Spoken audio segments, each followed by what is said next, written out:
often say this, Diane, you have one or two ends. When I was writing out, that's the issue, isn't it? I have two. My mom's got two. Really? Everyone's like, everyone spells her name on one end, and she's like, it's got two. Yeah, I think that's less common. But, you know, you get kind of tired of that. Just like a lot of ends in your life, you have to write. Yeah. Twice So a I've day. kind of like, yeah. Makes sense. So I'm really eager to see this. And it looks like you have nice slides. Some slides, yeah. Oh, and you've got some artwork too. Got some prints, got Wow. mailing list. Wow. Isn't that clever?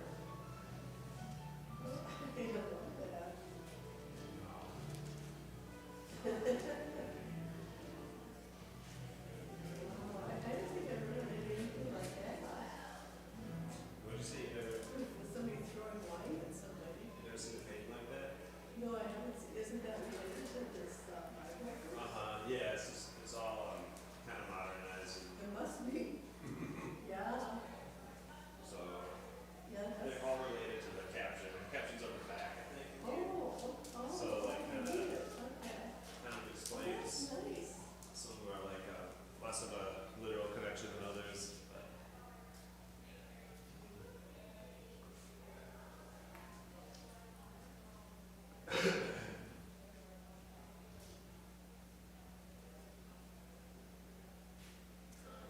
Oh, I see. Yeah. They got that wine out of, what is it, Fury Pouring, I guess. I think that was part of the connection. Yeah. And so what is their connection with these? I illustrated the testament. So these are all yours? Yeah, this is Oh, they're all my. in this book here. So this is the copy people. Yes. Oh, Nice. So they all show up here. oh, that's. Did you see everything? Service was better. Oh, cool. And then you might have to start a second one. Oh, good. Yeah, whenever's good. So, how you doing? I'm doing all right. I'm really glad you're here. How's my friend David? I'll be in and out. I have Well, Yes. you know, other obligations. couldn't fit him. I know, you mentioned that before, but he's doing okay. See ya. You know, he just had a cataract surgery. Oh, he did. So he's. That's another reason why he's kind of sitting around, taking it a little easy. Well, that's important. Yeah. I'll come back. You guys doing well? Did he get out and go skiing this winter? Thanks, see ya. He did? Yeah. Good for him. This is a copy of it from over there, so. Mm-hmm. That's. I can appreciate it, and it looks, I just never grew up with it. I didn't even know. Ah. I think that's art.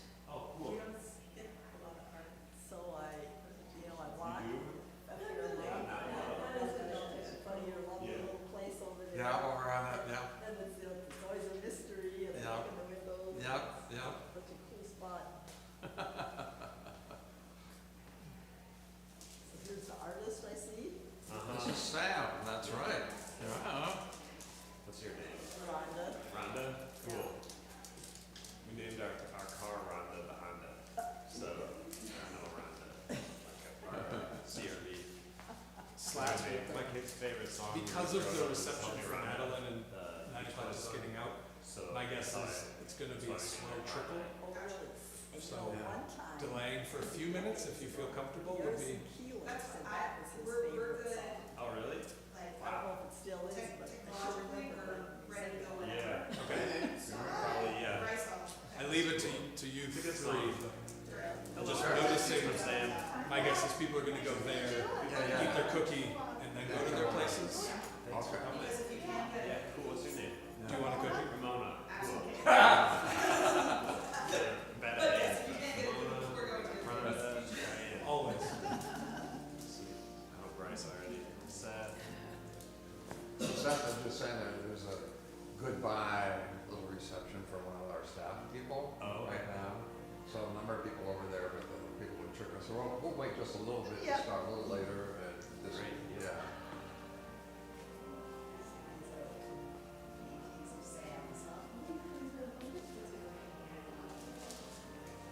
Yeah, people can grab the book to look through it too. It's the copy for people to handle. So, don't worry about grabbing it. Not really.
always kind of fascinated by which ones people choose because I think it's cool. I like to see what people choose.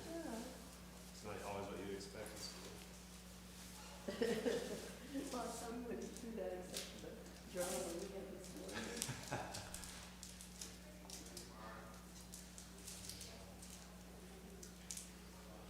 It's really fascinating. So I don't really, are you going to talk about how you make these associations? Because sometimes I don't really get Yeah, associations so much.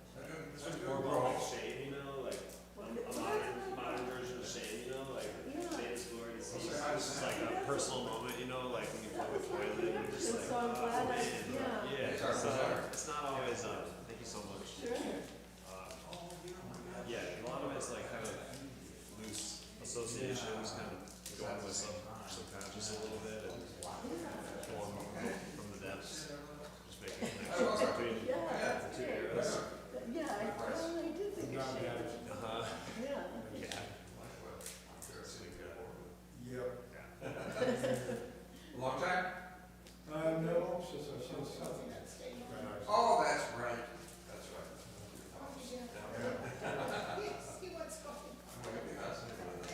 I didn't know about it. Oh, this is Seth's dad. Oh, cool. I'm Sam. I'm Don. Don. Yeah, nice to meet you. Good to meet you too. Yeah. I'm interested in your. Thanks. Take. Thanks for coming. Yeah. Excited to tell you a little bit about it. Oh, so you're Seth's dad. I am Seth's dad. Good. Are you around here often, or are you here for this? No, we come periodically. We often come when Seth preaches. You know, we come another okay. time. Oh, sure. Okay, yeah. We live in Burns. Oh, Burnsville, yeah, that's a trip. Yeah, it's about a half hour. Yeah, yeah.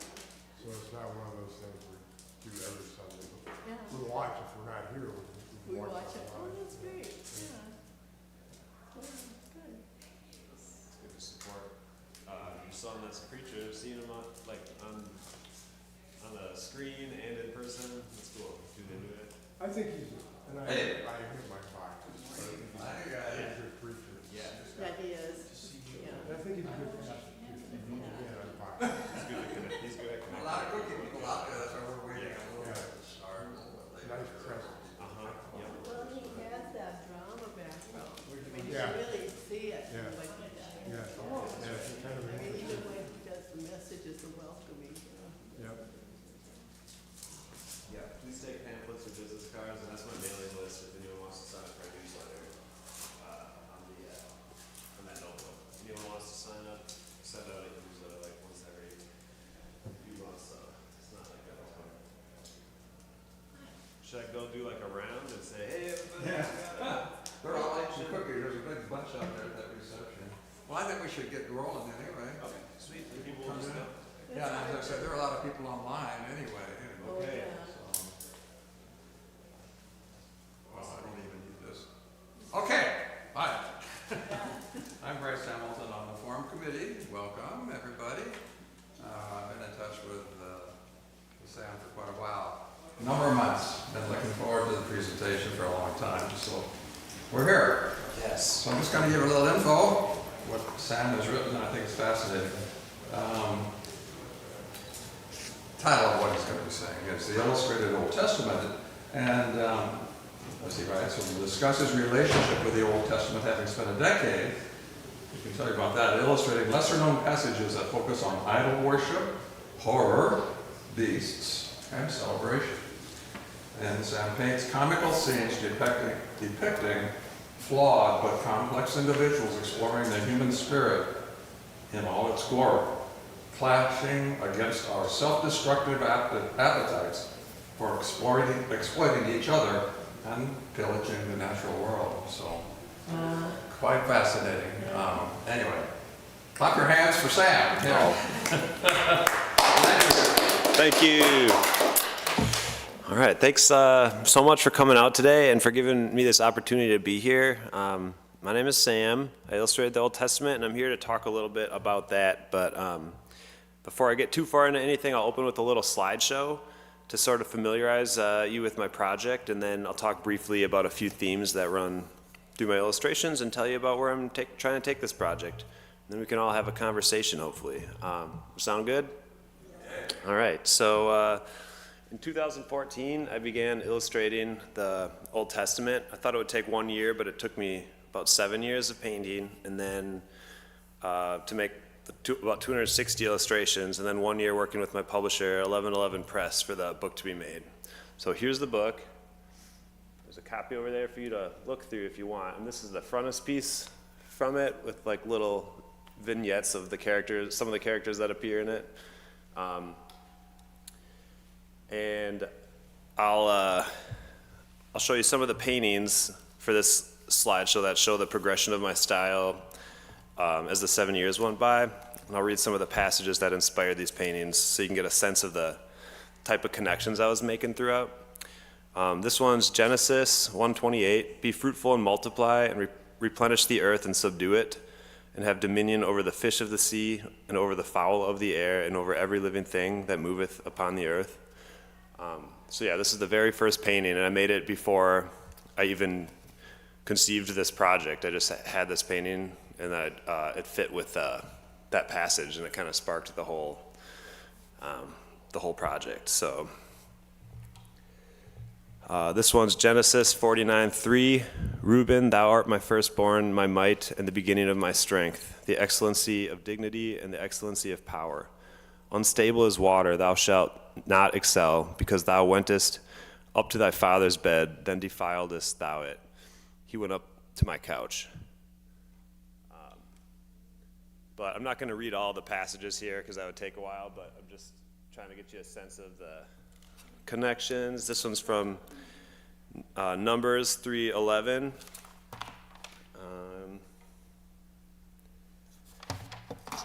Deuteronomy 31:29. Judges 17:3. The colors on this don't quite translate. It's not the projection's not as this one is let's see. But Rabshakeh said unto them, hath my master sent me to thy master and to thee to speak these words? Hath he not sent me to the men which sit on the wall, that they may eat their own dung and drink their own piss with you? So they're just kind of like consumers, and it's implied that the shopping bags and their beverages are pee and poop. This is from Chronicles. Like as I was reading Chronicles, it became clear that they were like kind of recaps of what's already happened. So like as a recap, I was like, these stories already happened, you know, and like I'm not gonna spend the same amount of time on each of these paintings. So, but it opened up for like a kind of fun new style of like more rough, crude recap kind of drawing. So this one is from Ezra 10:3. Now therefore let us make a covenant with God to put away all the wives and such as are born of them, according to the counsel of my Lord, and of those that tremble at the commandment of our God, and let it be done according to the law. So they just got rid of all their wives, and they're saying, bye-bye. This is from Nehemiah. This one's from Job. When he is about to fill his belly, God shall cast the fury of his wrath upon him and shall rain it upon him while he is eating. So this guy presumably keeps trying to eat these hot dogs, and God is slapping them out of his hand.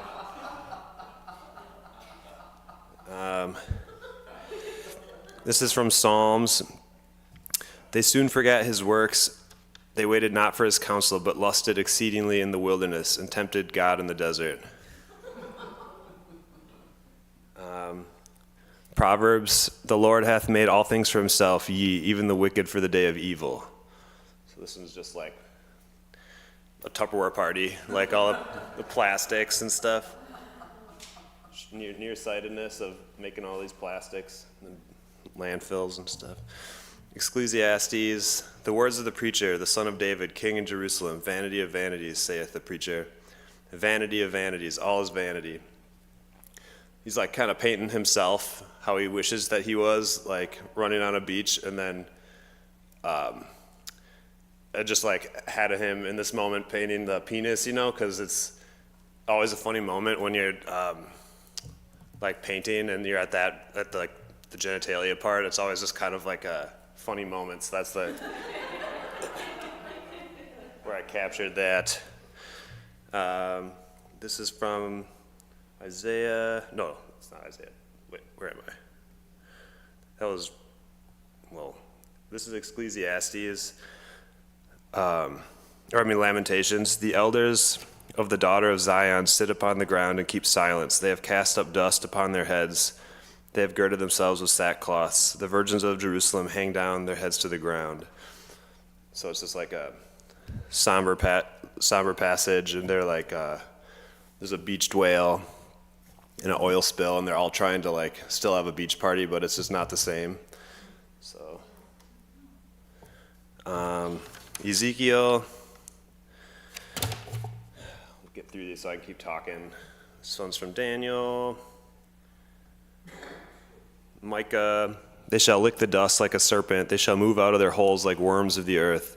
They shall be afraid of the Lord our God, and shall fear because of thee.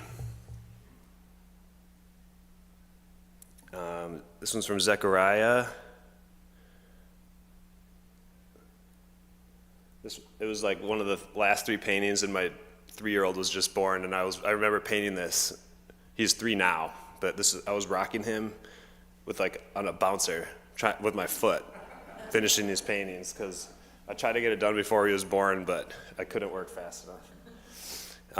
This is the last painting of the book, Malachi 2:2. If ye will not hear, and if ye will not lay it to heart, to give glory unto my name, saith the Lord of hosts, I will even send a curse upon you, and I will curse your blessings. Ye, I have cursed them already, because ye do not lay it to heart. Behold, I will corrupt your seed and spread dung up on your face, even the dung of your solemn feasts, and one shall take you away with it. So it's like they're taking him away, the curtain's closing, and God's rubbing poop on his creation's face. It's just like a dark passage. So that's that. That's just like the progression. But I feel like back to the talk right now. I feel like in my circles, the Old Testament is a text that no one really ever talked about or considered much. And I know that's the case with many Americans. Even many religious people are only familiar with bits and pieces of the book. It's very polarizing. It's almost like you're either dismissive of it or engaged with it on some level. And I was on the dismissive side until a memorable moment when I knew I had to illustrate it. I was sitting on my bed, feeling aimless, thinking of a book I'd want to paint, and it hit me almost what I'd imagine divine intervention would feel like. It probably wasn't God actually telling me to do this, but it kind of felt like a calling, because it's in my nature to just go with my hunches somewhat often, but this one was a little weirder than normal. But as the 7 years of painting it felt like a continuous conversation with the text, where I could choose the passages that spoke to me and just kind of let my subconscious take the wheel and paint these pictures, making connections between the ancient words and modern life. And I tap into my sense of humor to start each painting, but it wasn't an effort to make fun of the book. It's just the language that I use in my art.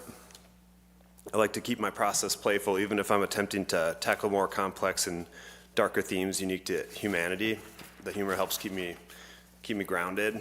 But many themes throughout the Old Testament captured my imagination. I was really into depicting passages about idol worship, a vengeful God, and insistence that women are totally nuts and manipulative. I don't agree with that sentiment, but it was like fascinating to witness in the text come up so much as part of this really formative text.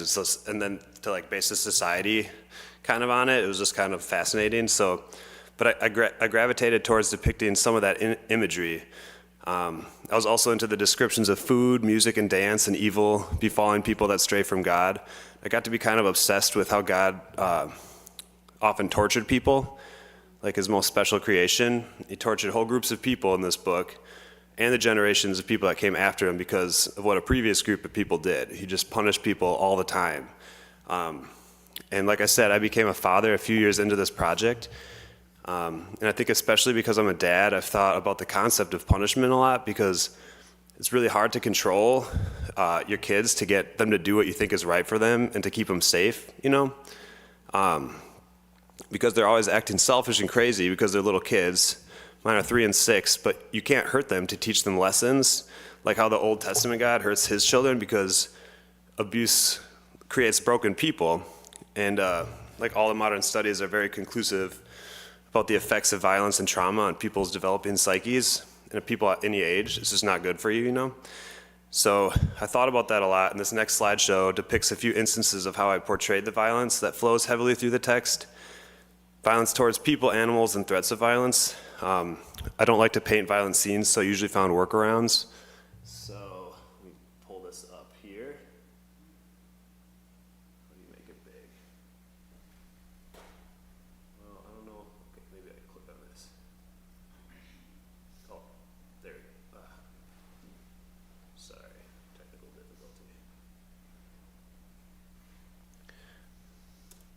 Okay. This is Numbers 18:14. Everything devoted in Israel shall be thine. Everything that openeth the matrix in all flesh, which they bring unto the Lord, whether it be of men or beasts, shall be thine. Nevertheless, the firstborn of man shalt thou surely redeem, and the firstling of unclean beasts shalt thou redeem. And those that are to be redeemed from a month old shalt thou redeem, according to thine estimation, for the money of 5 shekels. After the shekel of the sanctuary, which is 20 gerahs. But the firstling of a cow, or the firstling of a sheep, or the firstling of a goat, thou shalt not redeem. They are holy. Thou shalt sprinkle their blood upon the altar, and shalt burn their fat for an offering made by fire, for a sweet savor unto the Lord. So it's like a goat sacrifice. This one is from Deuteronomy. I won't read the whole passage. It's a pretty long one that inspired this one, but it starts with, and thou shalt eat the fruit of thy own body, the flesh of the sons and daughters of thy sons and of thy daughters, which the Lord thy God hath given thee. So it's a passage about God, like God is the green person here, just describing this horrible thing that everyone's going to have to eat their own children. So it's just like more, because it's like a kind of conversational moment, it feels like he's just kind of preaching this. So I just kind of have it as a conversation, and then when you read the passage, you're just like, whoa, you know, so it's, I didn't draw that actual moment, because that would be, I don't like that kind of thing. This is from Judges. It's another long passage, but it's like before someone has to sacrifice his daughter. He sent her up away for 2 months, and she went with her companions and bewailed her virginity upon the mountains. So she had a little bit of time before her father had to kill her or something. I forget the specifics, but they're just like, it's like they just got through a shopping trip at the mall or something, and they're like up in just like this bizarre landscape before her death. This one is from Jeremiah 24:1. This is like maybe the most violence I actually drew. The Lord shewed me, and behold, 2 baskets of figs were set before the temple of the Lord. After that, Nebuchadnezzar, king of Babylon, had carried away captive Jeconiah, the son of Jechoniah. Sorry, I'm bad at these names. Jehoiakim, king of Judah, and the princes of Judah, with the carpenters, smiths from Jerusalem, and had brought them to Babylon. 1 basket had very good figs, even like the figs that are first ripe, and the other basket had very naughty figs, which could not be eaten. They were so bad. Then the Lord said unto me, What seest thou, Jeremiah? And I said, Figs, the good figs, very good, and the evil, very evil, that cannot be eaten. They are so evil.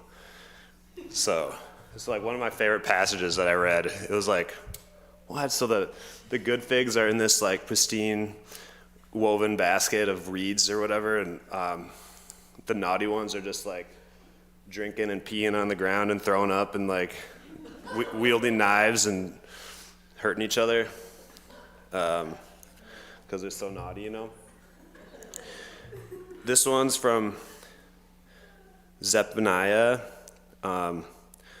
Again, the absence of violence, but there's like a clue on the ground of what happened here. I will utterly consume all things from off the land, saith the Lord. I will consume man and beast. I will consume the fowls of the heaven, and the fishes of the sea, and the stumbling blocks with the wicked, and I will cut off man from the land, saith the Lord. So like, in this, presumably, God, his footsteps came up after he had just destroyed everything and taken the last plunger. Like, he didn't left nothing behind. So there's just like the imprint of a plunger when God's feet came out of the water. This one is from Isaiah. Last long passage I'll read straight through, but this one's kind of, I think, worth reading. Behold, the Lord maketh the earth empty, and maketh it waste, and turneth it upside down, and scattereth abroad the inhabitants thereof. And it shall be, as with the people, so with the priest, as with the servant, so with his master, as with the maid, so with her mistress, as with the buyer, so with the seller, as with the lender, so with the borrower, as with the taker of usury, so with the giver of usury to him. The land shall be utterly emptied and utterly spoiled, for the Lord hath spoken this word. The earth mourneth and fadeth away, the world languisheth and fadeth away. The haughty people of the earth do languish. The earth also is defiled under the inhabitants thereof, because they have transgressed the laws, changed the ordinance, broken the everlasting covenant. Therefore hath the curse devoured the earth, and they that dwell therein are desolate. Therefore the inhabitants of the earth are burned, and few men left. Wait, that was this one, sorry. No. They're kind of similar, but, so these are two of, like, death and doom. Okay, so moving on. Okay, that was some of the violent passages I illustrated. The Old Testament often felt like the plot of a horror novel. I used to read a lot of Stephen King, and this book was like way scarier. If written a little different, it would be terrifying. So like I said, I found it interesting how the God portrayed showed no understanding of intergenerational trauma on his most beloved creation, which is possibly in line with what people of those times understood. So if the Old Testament is divinely constructed, I don't know if it means it's how God thought he could best communicate with mankind at that time, or if it was constructed by people to control populations through the threat of violence, or if it was just to make sense of a confusing, mysterious world, or if God was actually the bad guy here. I'm not a scholar, but it's just interesting for me. It's like interesting to ponder for me. And I remember reading Psalms, expecting beautiful poetry based on what culture has led me to think, but being met with King David, primarily wishing wealth and success upon himself, and death and destruction and evil upon his enemies. So like that book also had more of like a horror kind of aspect to it that I wasn't expecting. But moving to another theme I wanted to talk about. I'm doing good on time here. Looks like it. I want to talk with you guys too, so I'm trying to get to that part. But graven images, idols, and strange gods. I like painting creatures and statues, like I have my whole life. So this was a good opportunity to do so. Idols, strange gods. I got to talk with some a panel discussion with some academics last year, some professors. It was organized around my Illustrated Old Testament, sort of discussing my project under the lens of their specific fields of study or knowledge. And they each presented for 15 minutes before we all talked together, and many of the participants reflected upon my gravitation towards painting the idols and graven imagery.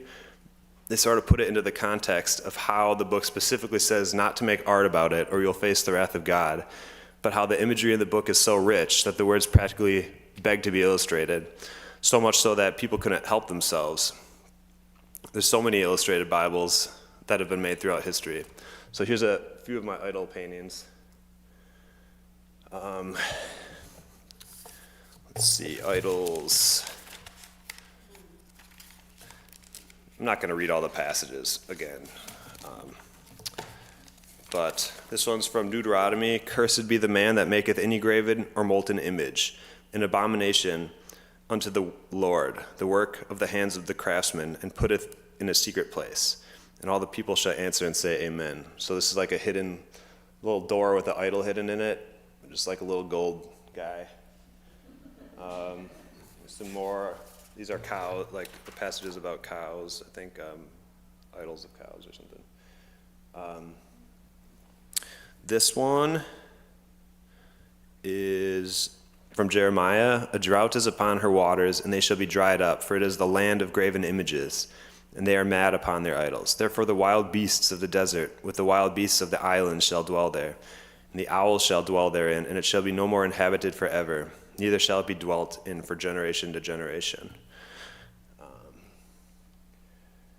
This one is from Ezekiel. Yet also I lifted up my hand unto them in the wilderness, that I would not bring them into the land which I had given them, flowing with milk and honey, which is the glory of all lands, because they despised my judgments and walked not in my statutes, but polluted my Sabbaths, for their heart went after their idols. So in his hand, he's got this idol that he's holding on, and the wrath of God in this land of milk and honey is like coming to face them, and they're just trying to stay strong in his presence. But he's the snorkel, the bees are in, like he's breathing the bees, and his milk, he's got his scuba tank is milk in the land of milk and honey. This one's from Habakkuk. What profiteth the graven image of that maker thereof hath graven it, the molten image, and a teacher of lies, that the maker of his work trusteth therein to make dumb idols? Woe unto him that saith the wood, awake, to the dumb stone, arise, it shall teach. Behold, it is laid over with gold and silver. There is no breath at all in the midst of it. So here's a sculptor just like chipping away at the stone and creating these dumb idols. So that's some of those. And then just got one more cheery slideshow here with the music and dance. Is that the one? No. I think so. I'll just do a quick slideshow of just some of the cheery, more musical ones. A lot of feasts and kind of parties and stuff, you know. So, music and dance.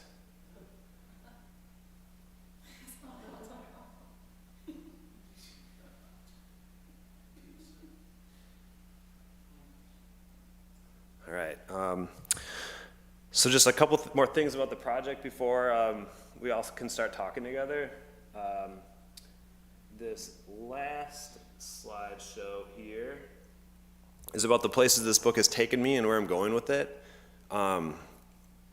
So I've taken this book in this briefcase here, door to door, and recorded interactions with people that are trying to sell the book to them, like a door-to-door Bible salesman. I dress like from the 70s, you know, and or the 60s, but I'm weaving it into a story with my friend I've been collaborating with in a podcast called Birth of a Salesman. So most of the podcast is fiction, but it's got I've probably recorded 100 or so conversations with people so far going to their doorsteps. And the conversations are pretty interesting. They just want me to get out of there. And I just try to get my foot in the door and try to sell them this book. So yeah, there's pamphlets. I want you guys to each take one. It's got information about the podcast coming out. But yeah, that's the next place I'm taking it.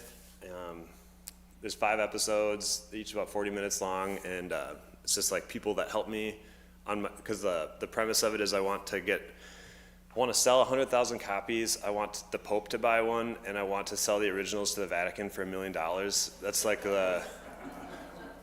the underlying kind of mission of the podcast. And I meet these helpful people that give me marketing ideas, to get a website and to advertise at all these places. But then I also meet a nemesis, and someone steals my truck, and I'm not going to do any spoiler alerts, but there's a bad cop in it that has it out for me, and another guy. So there's this is kind of fun, you know. This is the cover art for the podcast that's going to be everywhere. You can listen to podcasts on Apple and Spotify and everything. Yeah, my friend Dan does music and sound and production professionally, so it's like it's like we have like 15 actors from Minneapolis play the parts. It's been a pretty big production for the last year. We've been working on it. And then I got pillowcases. Let me show you. These are for sale. Birth of a Salesman. It says, Samuel Robertson displays a copy of the Illustrated Old Testament in his now iconic briefcase. And don't forget, when you set your clocks back, to also set www.americasbible.com as your homepage on your computer, so you'll be among the first to hear any great news about the podcast. Sweet dreams. So I got americasbible.com. It was available. So, yeah, I got americasbible.com, like I just said. This is my friend Dan working on the podcast. Just a still frame of one of the actors recording with me. Another one. It's me, another friend recording at his house. And then, yeah, this is my business card, americasbible.com. I got to do a book tour in the Midwest. I went to 7 places in 7 days or something like that. Drove my truck and had it full of Bibles and stopped at places and presented, and it was a ton of fun, very memorable. And a hotel in Eau Claire bought 30 copies, one for each room, like in the tradition of the Gideons. So that helped because it helped with we had to do pre-orders to fund the book because it cost like $20,000 or something. So I had to get a lot of people invested in it before we could actually get it printed. Me putting one in the drawer at the hotel.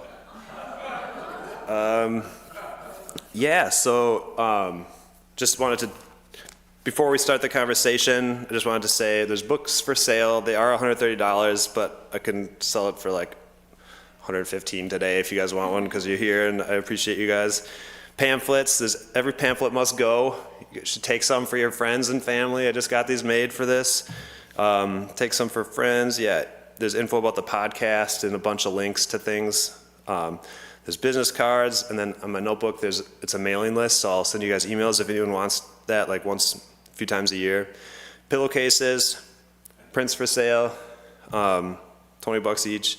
Stay tuned for the podcast. I'm on Instagram, Twitter, and TikTok. There's links to all those in there on the pamphlet. And reach out if you have any ideas, and tell your friends if you like it or if you don't. But spread the word if you want, and let's start talking. We got some time left. Does anyone have any questions? I would love to hear what your thoughts or concerns. Oh, thanks. It's one of my favorite jobs with this committee. Passing the mic. Hi. Hi. That's interesting stuff. Sorry I came in late. Oh, no, that's all right. Thanks for coming. I studied religion, and I was a Jewish studies minor, and I've gone to a lot of churches. It's a long story. Okay, no, that's fine. I've never seen Christians understand the Hebrew Bible, and when you read it in Hebrew and study the history, going back to what you were saying about questioning what it's all about, Yeah. Jews understand it as description of humans' evil, and Christians understand it as condemning. Does that make sense? So like what you said is all true. Like all those questions you had, all of those things are right. And the other thing I was going to say is literacy today, where most people can read, at that time, like Ezekiel, nobody read that. Did you know that? No, nobody read it. Because you talked to those scholars, like only the priests would read that. Oh, there was right, like yeah. coded language for them to understand. Yeah. Today, like Christians, our church doesn't do this, but some churches have. And I grew up reading all these things that were so confusing, and Yeah. like you're describing what your art describes. And you're just like, what? Yeah. And nobody used to read. People didn't use it. Wasn't common for everybody to try to make sense of it, Yeah. or use it as a weapon. Uh-huh. Yeah. Okay, like yeah, it. that makes sense. That's interesting, yeah. Just very few people had access to these words, and they would they would preach it a little bit. I have a question about your process. Sure. I mean, if I'm speculating here, I have no data to back this up, but if you line 10 Christians up and ask them to anything about Ezra, Habakkuk, or Zephaniah, they would get glassy-eyed, Yeah. and within those narratives, how did you come upon what I suspect are pretty obscure passages that you use for your artwork? I mean, Yeah, so I'll grab the book. There's a couple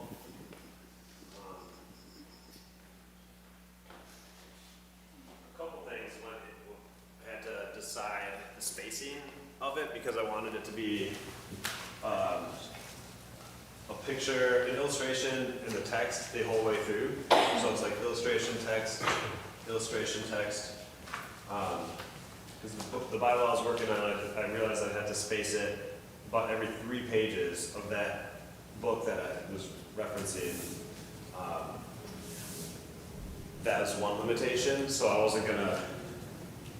So I went through and highlighted all the passages that I thought I would like to illustrate, and then narrowed it down by which ones were roughly kind of 3 pages apart that I still was intrigued by.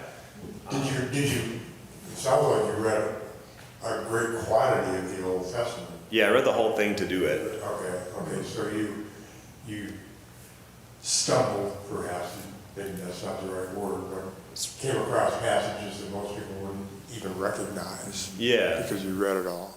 Yeah, and I try not to do any familiar ones either. I kind of just wanted to stick to the lesser known ones. Yeah, thank you for the question. Well, I have a question then. Sure. So I grew up a fundamentalist, and my father read the Bible to us every meal, 3 times a day. And so I have a lot of Bible in my head, which some of it I'm trying to forget. A lot of it, actually. So this was just fascinating to me. I've been going to this church for 40 years, and I feel like Cool. it'll take me my whole life to recover from my childhood religion. So this was healing for me. I just, to look at this, like some people have said that one of the most powerful things you can do about evil is just to make fun of it. Because like Hitler didn't know what to do with that when people made fun of him, I guess. Well, there's a movie where he's being made fun of and whatever. Anyway, so yeah, this is really, really cool. And so that's that. And then the other thing is, I don't know if I believe in God. I think it's a figment of our imagination, maybe. I don't know, but we make up God like we think God would be. So what is it with these Israelites that they made this angry, hostile, vengeful God? Right. I mean, my goodness. Wow.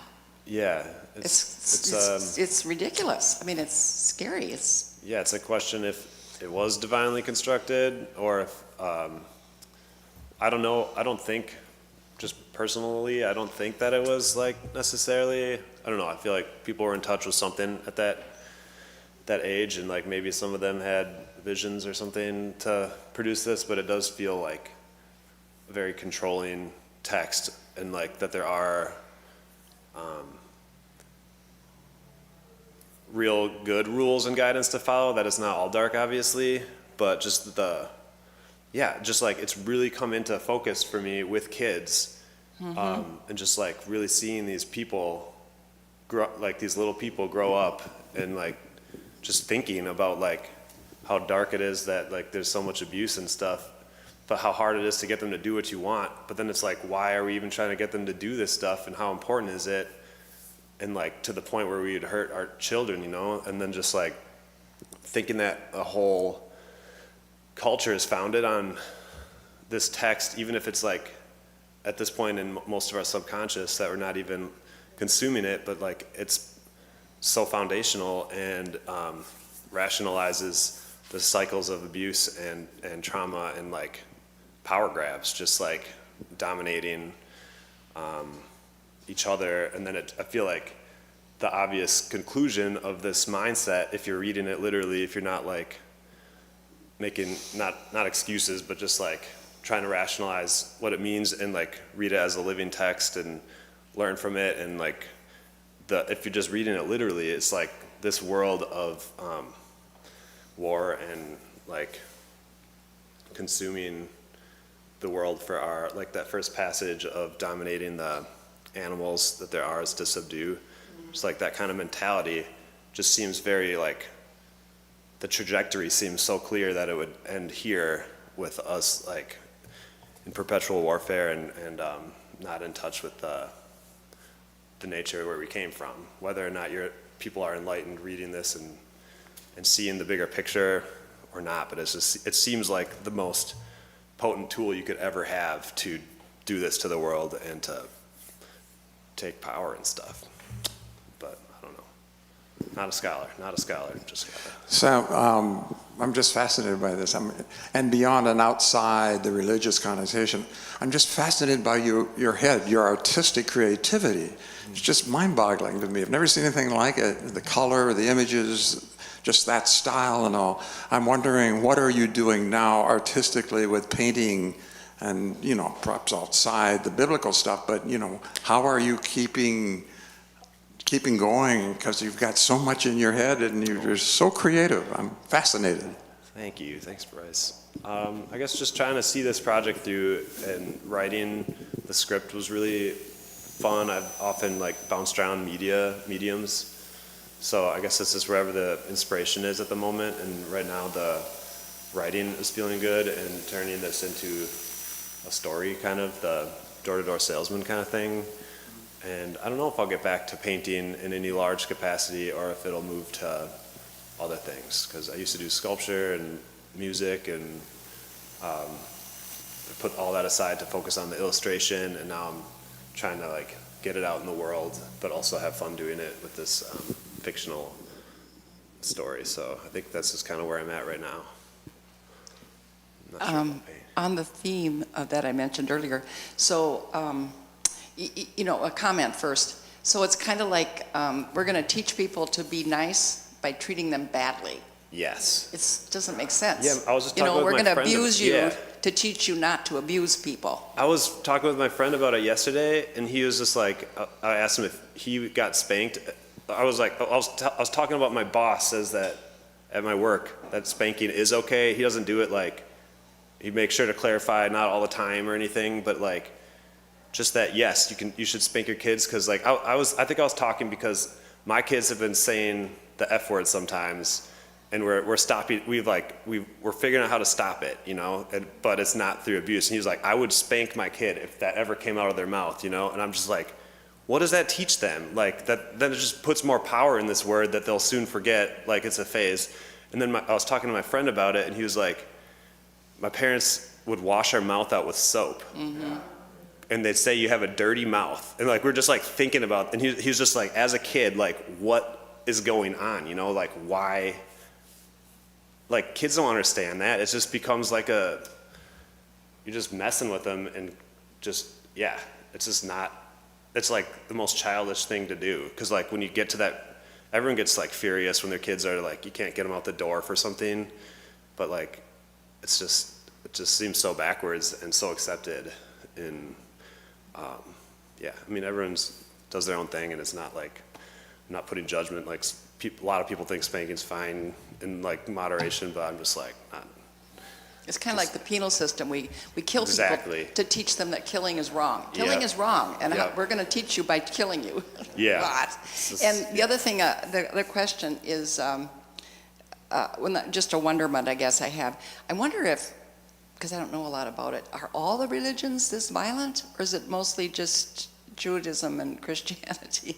I mean, I suppose a Yeah, I lot of feel like religions are violent. All the 'cause Abrahamic, or whatever you say the Islam that. and, yeah, whatever, I don't know. Based on these texts, Yeah, I think I they're pretty suppose. violent, but yeah, I don't know if like Hindu isn't. Hinduism is violent too? That's true, I Hindu is guess. pretty violent. So maybe it's just like fear Yeah. in people in general do Yeah. this. Mysterious. I think we're about at the end, but you can stay Thank you around for all and the talk. questions. And Yeah. that was super. Thanks for showing Thanks up. everybody for being here. I'm sure that a lot of people online that are going to be as fascinated as we were, but give Sam a hand. This is just wonderful. Yeah, check out americasbible.com, and there's still like, I think 15 copies of the text left of my book, of 300 copies that we printed. So, and I'm not sure if there's gonna be another printing. It's hard to get the funds for it, you know?